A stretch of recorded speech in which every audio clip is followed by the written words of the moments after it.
Walah elok tenan ya mboten elok niki pancen astu niku. Pripun? Wah, kan yo ora ngerti sejatine ngene ya tak kandhani kuwi bener. Bener.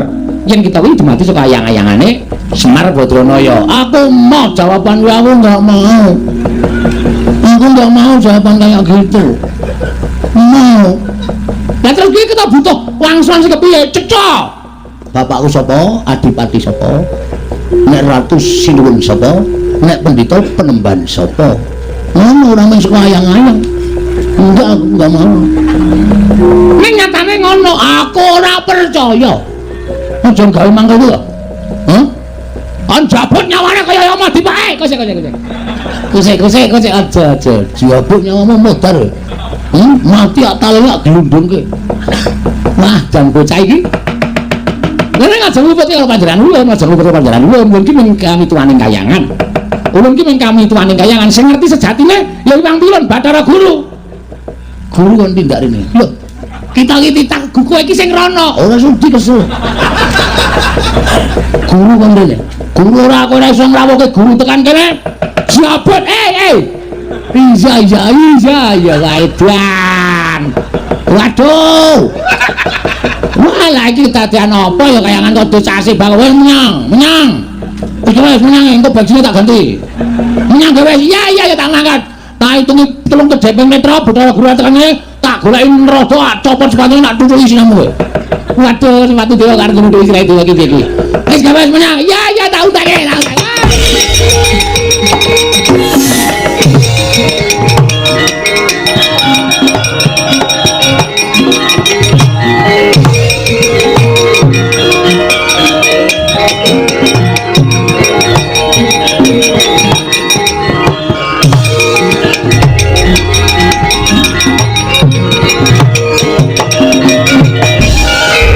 Pandhita kang kinarya wangsit pindha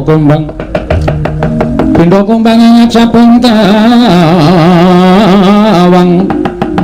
susuh angin ngending gone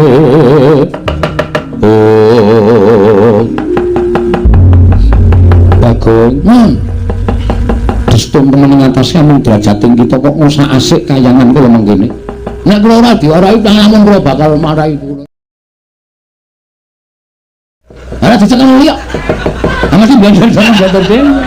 Nek dicekel ora bakal blender. Ngono kuwi. Nek gemantuk kan dijak omong. Nek kali apa ora? Aduh piye? Hah? Ulun yo ya ngerti, ulun ki ora ngerti tenan bakal ya to bedah dodo ulun yo ya ngerti. Wah, wis kudu nandi meneh. Ulun Bathara Guru mabur kaya ngono. Lah kuwi arep nututi piye? Lha kok sik kita ora yo iso mabur kok. Kaya mau kita ki nututi ulun mabur. Woi, jandeng lali aku.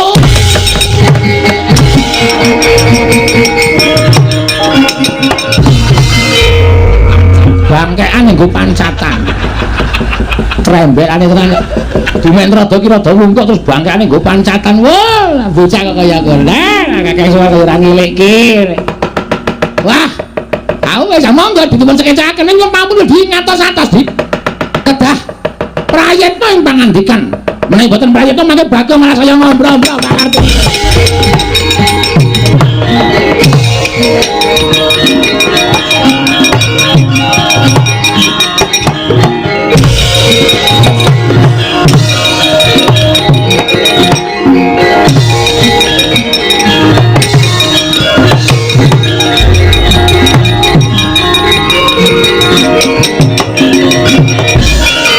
Nastunomo sidam saring bawulan ora nyono babar pisan kadiwatan ulun asor merga saka pukal gawene Bagong ing atase nempono kawan kaya ngono lha kok malah ngedapi-dapi temen kekuatan ulun meh wae kewirangan Bagong mboyo tok endhake kepinginan kita aja kaya mengkono ulun ora bakal bisa nyembadani ulun wis ngomong apa sak nyatane wis paring pangandikan sak nyatane bab asal usul kita ning kita ora percaya ulun kudu kepiye meneh kula ning nyuwun keterangan bapak kula sapa niku mawon tok ora macem-macem edan Bagong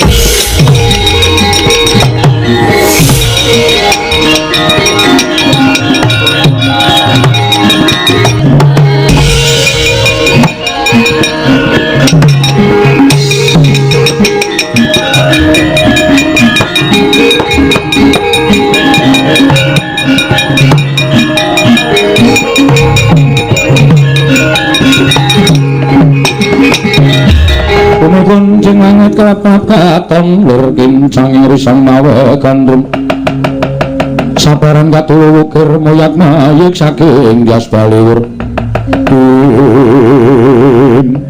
pukulun ngantaraken sembah pangabekti kula kunjuk pukulun iya kumba diwalung lemah karya bombong tias ulun wonten menapa dene paduka pareng rawuh wonten ing negari Ngamarta pukulun kumba dewa apa dene sira Kresna sumurupun ngirengan ulun kepengayu saka ing kayiwangan sayekti dina samengko kayiwangan ana untran-untran wonten untran-untran iya pancen mengkono menapa wonten titah ingkang mindhah dhateng kayiwangan tipuli damel geger menapa wonten satunggiling ngalindra ingkang wantun badhe njungkeng kawibawan Suralaya kumba dewa dudu iku ingkang dumadi nanging bener kang dadi aturing Kresna lamun ana titah pujang karo ingkang wani munggah ing kayiwangan sayekti titah mau gugat kelawan panjenengan ulun supaya ulun bisa lan ngerti sapa wong tuane titah mau nanging sayekti ulun wis ngaturake apa kang dadi kasunyatane ewadene titah mau tetep ngamuk ana ing kayiwangan titah menika kula mau sinten ulun menawi kepareng kula kalian kadang-kadang kula Pandhawa ing badhe mapakaken dhateng titah kula mau Buya Unala kejaba mung adi kita Puntadewa ing ngamuk ana ing kayiwangan teka duweni kadigdayan ing edap-edapi Tanulya kejaba mung ana kawan Bagong Puntadewa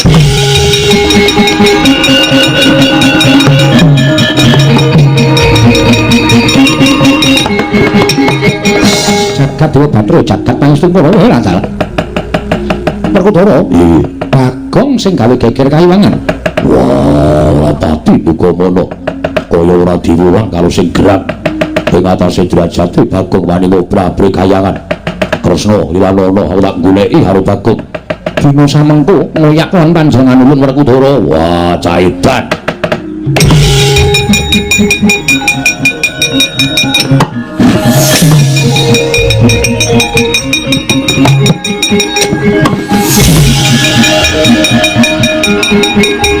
bumi kuncing langit kelap-kelap katon lir kincang ing risang maweh kandung Surapati duka mono ora lidak ujaring wong daplok Pungulun Bathara Guru mabur mudhun ning jagat aku wis mbaten mesti sowan para Pandhawa apa dianggep dene Bagong musuh para Pandhawa wedine wae tetep bae aku arep takon nek ora ana sing menehi keterangan karo wong tuaku aku ora bakal nrimake marang sapa wae yo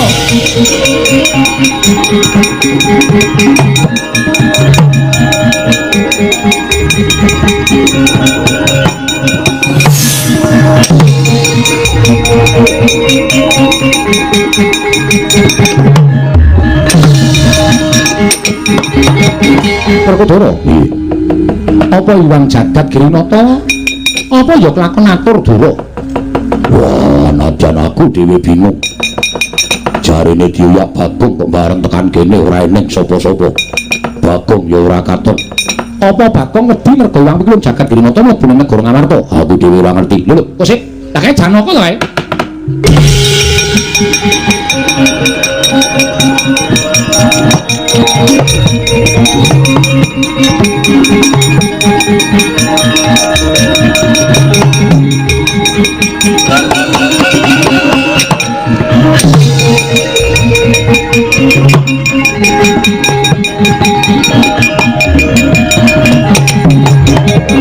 Arjuna maring adal Kakang Semar nggih ngono gareng nggih iki Petruk kok nggih lha kurang siji nanti niku mau kering ngemper-ngemper ngono apa jauh sawo ora gogrokan iki lah iki wes ini wong Darawati bukti kula kanjeng Den iya tak tompo Bagong nggih bukti kula nggih Ndara iya tak tompo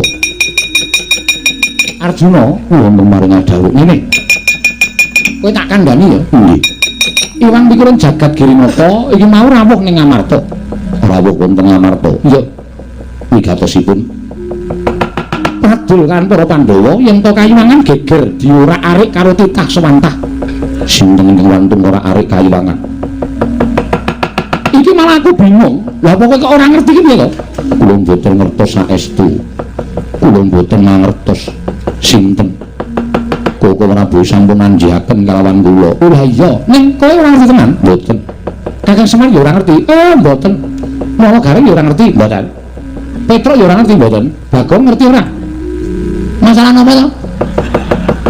Kowe ngerti ora lakone Iwang Pikulun Jagat Grinata? Lho, Iwang Pikulun Jagat Grinata ki napa? Wah, ora sabot iki. Kowe ngaku ora ngaku tak kecek sirahmu, ora ngaku tak pateni. Kowe sik perlu terus sabar, sabar kowe sik to. Napa itu? Aku ora ngerti kok ya. Enten apa to, Bro? Aku ora ngerti itu. Iwang Pikulun Jagat Grinata rawuh ning negara Ngamarta. Terus ngendikan Iwang Pikulun Jagat Grinata kayangan diurak-arik dening manungsa lumrah. Kok Prabu Lindhangu kawan aku sajak Subriya kawan aku. Ora karo kowe Janaka. Ning kowe apa ora ngerti tenan? Mboten saestu. Semar ya ora ngerti. Kula niku ora tau goroh wong tuwa. Gareng ya ora ngerti. Wah, mbok ya sumaye. Ora percaya ora. Petra ya ora ngerti. Mbok mangungkuli kitab suci dhuwur kula kesumpah wani. Bagong ya ora ngerti apa ya ora guyu lho. Tenan iki aku takon tenan. Bagong, terutama Bagong ngerti ora? Masalahnya apa ya? Iwang Pikulun Jagat Grinata neng Ngamarta. Lho. Sebabnya kayangan durak-arik menungso. Lho, kurang ajar temen kowe. Sapa menungsane kuwi?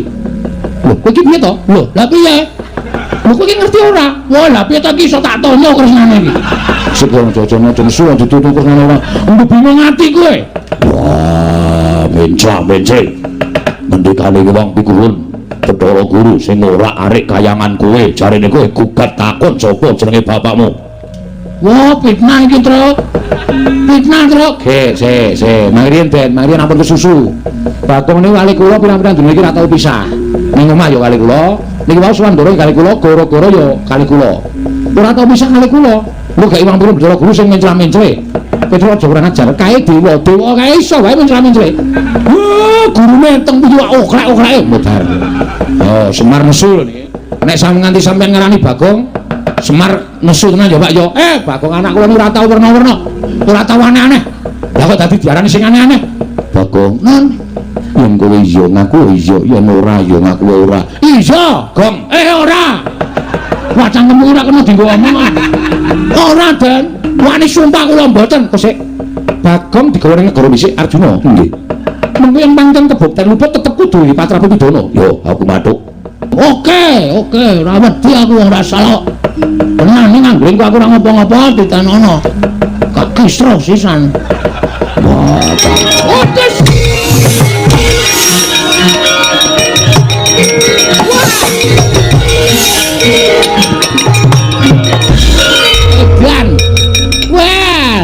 Kaget aku ketemu karo Bagong mripate mendok nang.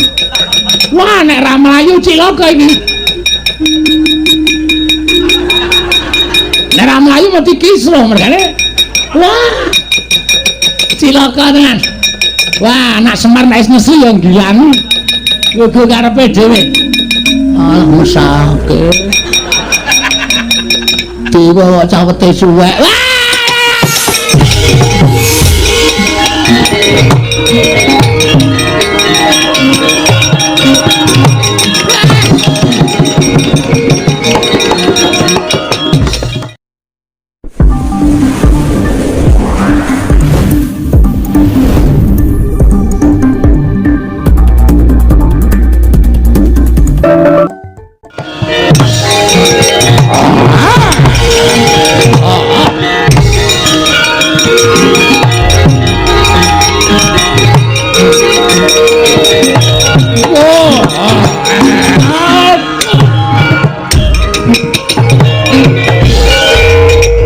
Bidaya mungsuh dewaning pepati modar jiabut nyawamu. Ayo ora bakal iso nglawat. Tak aturke Iwang Pikulun Bathara Guru cemplungke kawah. Oh lah dalah. Mingsak Bagong kok ngobrak-abrik kayangan. Gek duwe kekuatan apa ing atase Mingsak Bagong kok ngobrak-obrak. Weh.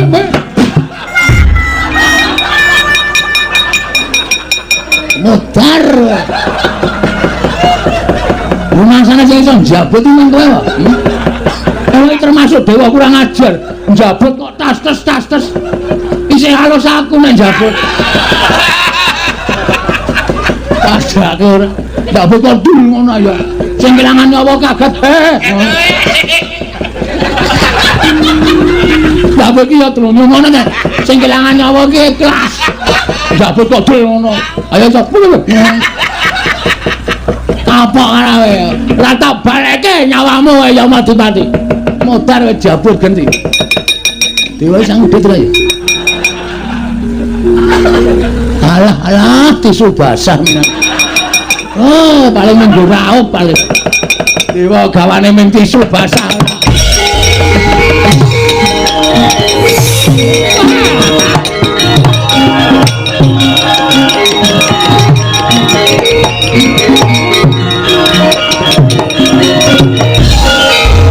Ayo Madipati ya sembrono. Nek kae njabut karo Bakong malah guru dijabut blecak. Ora taya kowe. Mati ya kowe. Ayo Madipati aja kaya bocah. Kita kuwi dewa kena lara luputing mati tangi ya. Tangi ora usah dipethake Bagong tangi aja kaya bocah cilik.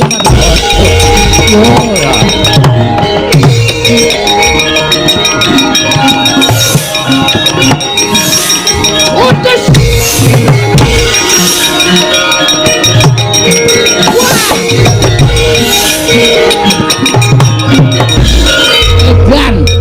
Wah, kaget aku ketemu karo Bagong mripate mendonong.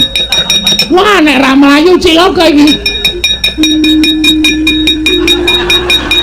Nek ra mlayu mesti kisruh mergane. Wah. Cilaka tenan. Wah, anak Semar nek wis nesu ya gilani. Yoga karepe dhewe.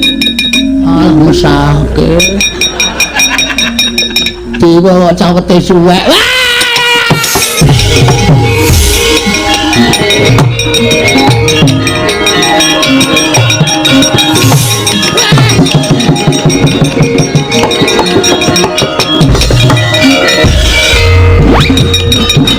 Bakal ulang ngapa, Gek?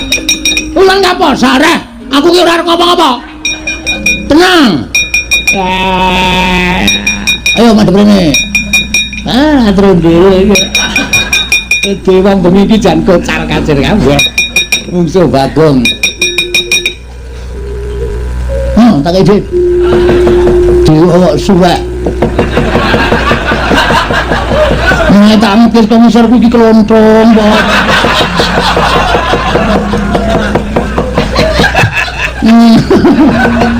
Wah, pancen kuwi arepe dhewe. Bagong edan ta. Dewa lak dinjen lho. Dinjen kok ya iso mabur padahal. Wah, kita iso ngambatir gantara. Kula ya ora ngerti kok iso klepat bisa nututi banter banget. Wong iku tengah awang-awang gumun lho. Aku iso mabur ya. Ora. Saka dayane apa? Aku ya ora ngerti, Tro. Nyerang-nyerang jengkulmu kowe. Wah, lah elok tenan ya. Mboten elok niki pancen astun niku. Pripun? Wah, kan yo ora ngerti sejatine ngene ya tak kandhani kuwi bener. Bener. Yen kita kuwi dumadi saka ayang-ayangane Semar Badranaya. Aku mau jawaban kuwi aku enggak mau. Aku enggak mau jawaban kayak gitu. Mau. Lah terus kuwi kita butuh wangsulan sing kepiye? Cecok. Bapakku sapa? Adipati sapa? Nek Ratu Sinuwun sapa? Nek Pendhita Penemban sapa? Ngono ora mung saka ayang-ayang. Enggak, aku enggak mau. Ning nyatane ngono, aku ora percaya. Aja gawe mangkel lho. Hah? Kon jabut nyawane kaya Madipati. Kose. Kose aja. Jabut nyawamu modar. Mati atale lak glundungke. Wah, jan bocah iki. Nek aja ngupet karo panjenengan ulun, aja ngupet karo panjenengan ulun, mungkin mung kami tuaning kayangan. Ulun ki mung kami tuaning kayangan sing ngerti sejatine ya Iwang Tulun Bathara Guru. Guru kon tindak rene. Lho, kita iki titak guku iki sing rono, ora sudi kesel. Guru kon rene. Guru ora aku ora iso ngrawuhke guru tekan kene. Jabut, Iya, Kaidan. Waduh. Wah, lagi tadian apa ya kayangan kok dicasi bang. Wes menyang. Iki wes menyang engko bajine tak ganti. Menyang wes. Iya tak ngangkat. Tak hitungi 3 kedeping meter Bathara Guru tekane tak goleki rada copot sepatune tak tutuki sinamu kowe. Waduh, sepatu dewa karo nutuki sira dewa iki. Wes wes menyang. Iya tak utake.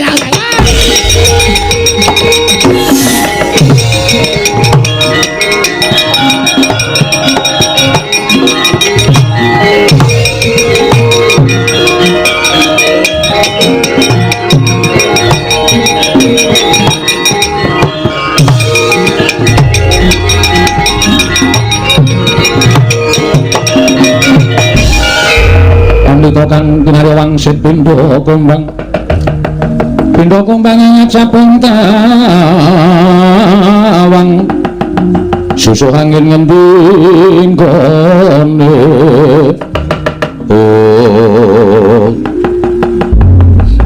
Bagong destum temen ing atas kamu derajating kita kok ngosak asik kayangan kula mengkene nek kula ora diorai namun kula bakal marahi kula putra panjenengan Sang Hyang Bathara Indra mentala kalih kula ngendikane didhawuhi kali sampean nek Bagong ora gelem bali Bagong kon nyirnake ngono ha mergo kita ngurak-arik kayangan kita wis keluputan jejering titak wani munggah ning kayangan sowan kula ora apik-apik to pikulan pikulun pikulun kula pengen ngerti bapak kula niku sapa kula gugat teng kayane pengen ngerti bapak kula sapa siapa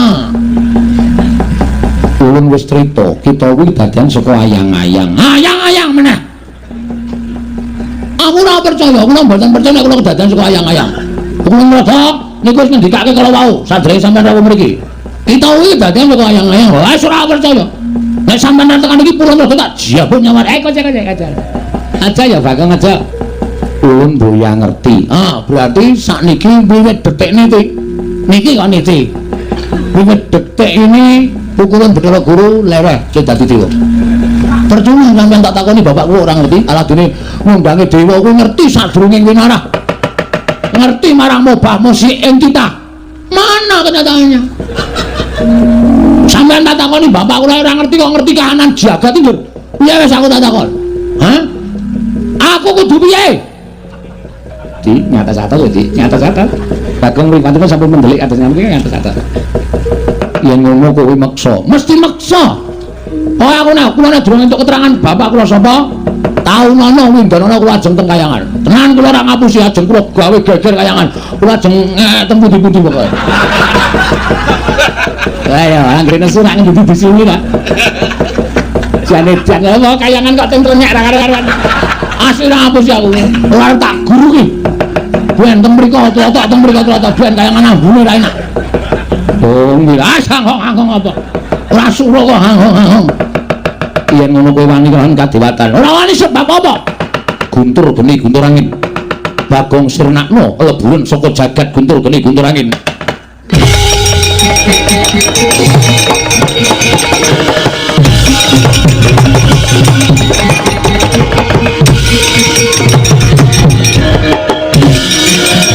waduh napa ora edan niku bocah dugal warisan ditamani bledek ditamani guntur kok malah mboten krasa bablas malah niku wau mak clorot ajeng didilat karo tatit kok tatite dikop main bal edian Bagong kok ora apa-apa lho malah dolanan kembang api barang stok men dolanan kembang api aku niki nang omahe gawe lem bumbung nganggo plempem ini kembang api cilik-cilik mas ndak masalah tumrap kula kita kuat nampani Cis Trisula Cis Jaludara ulun ngakoni keunggulan kita Bagong oke silakan baik kita aku modar tenan iki ini wis apa-apa ya wis rada gleleng iso kena guntur geni gunturane wis apa-apa ora masalah iki pusaka ngaran Cis Jaludara Cis Trisula ulun tamakke badan kita mesti lebur tumpur tanpa dadi pon mang tamake men lebur bangane dadak nyaring pun mati dening ulun pun mang tamake gawe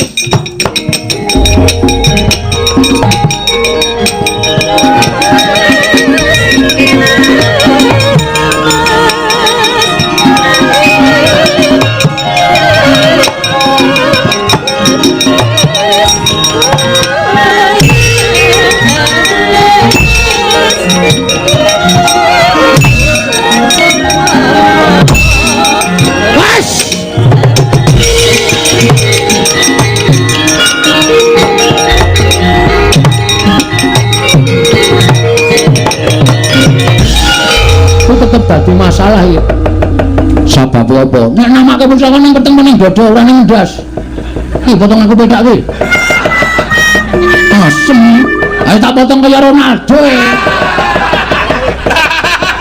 kok dicowes nganggo gaman marai beset pecai wah wis samyem pangling kok kowe gawe nesu ning Bagong kowe ayo pusaka meneh sing tak tamake